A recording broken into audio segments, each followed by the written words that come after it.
The Wizard of Oz.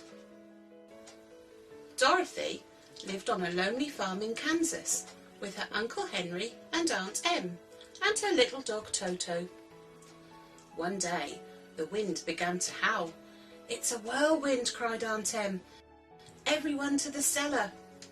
But Toto had dashed for cover under the bed. The wind blew harder and harder until suddenly it spun the house into the air. The house sailed through the sky and landed with a bump. Dorothy poked her head outside and saw some friendly faces. "Welcome to Oz." "Please, how do I get home?" she asked. "You'll need to see the wizard," said a woman. "He lives in Emerald City at the end of the yellow brick road." And she gave Dorothy a pair of sparkling silver shoes for the journey. Dorothy's new shoes tinkled on the yellow bricks as she walked along the road. "Hello there," called a scarecrow. "Where are you going?" "To see the wizard," replied Dorothy. "Can I come?" said the scarecrow. "I want to ask the wizard for some brains." "Of course," said Dorothy with a smile. A few miles on they saw a tin man. He stood stock still, his arms stuck behind his head. "Help," he grunted, "I've rusted up." Dorothy picked up a nearby oil can and trickled oil onto his stiff joints. "We're on our way to see the wizard," she said. "Can I come?" asked the tin man. "I want to ask the wizard for a heart."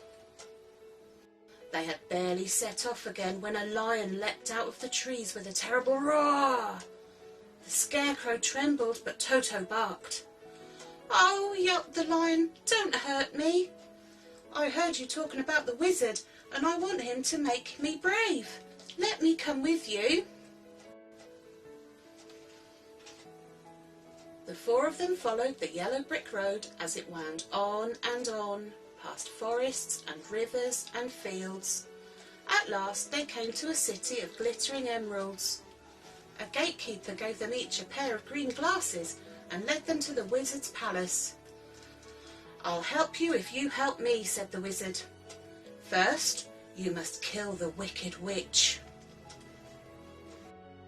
The wicked witch lived in a castle guarded by wolves and crows. But the Tin Man fought off the wolves, and the scarecrow scared away the crows. Furious, the witch summoned her flying monkeys. Soon the friends were prisoners in her castle. "Now you're my slaves," she cackled. "Get to work." Then the witch noticed Dorothy's beautiful silver shoes. "I want those shoes," thought the witch. She waited until Dorothy was fetching a pail of water, and she pushed her and pounced. Dorothy was so annoyed, she threw the water all over the witch. At once, the witch melted away into a puddle. "She's gone," cried Dorothy, quickly putting on her shoes. "We can claim our rewards." The wizard's rewards were rather strange. First, he gave the scarecrow a handful of pins. "Now I'm as sharp as a pin," he said. Then he gave the Tin Man a heart-shaped cushion. And as for the lion, there was a bottle marked courage. Last of all, the wizard showed Dorothy a hot air balloon. "We'll fly home," he said. But the rope snapped, and the balloon took off without her. "Go to the good witch Glinda," called the wizard. "She'll help you."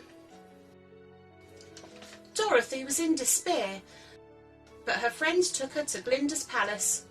"I'm stuck in Oz," Dorothy sobbed, standing before the throne. "Don't worry," said Glinda kindly. "The silver shoes will take you home. Just knock the heels together and wish." Dorothy and Toto whirled through the air and landed back on the farm. There stood Aunt Em in front of a brand new farmhouse. Dorothy ran up and threw her arms around her. "I've been on an amazing adventure," she said. "But oh, I'm so glad to be home." And Toto barked as if to say, "Me too."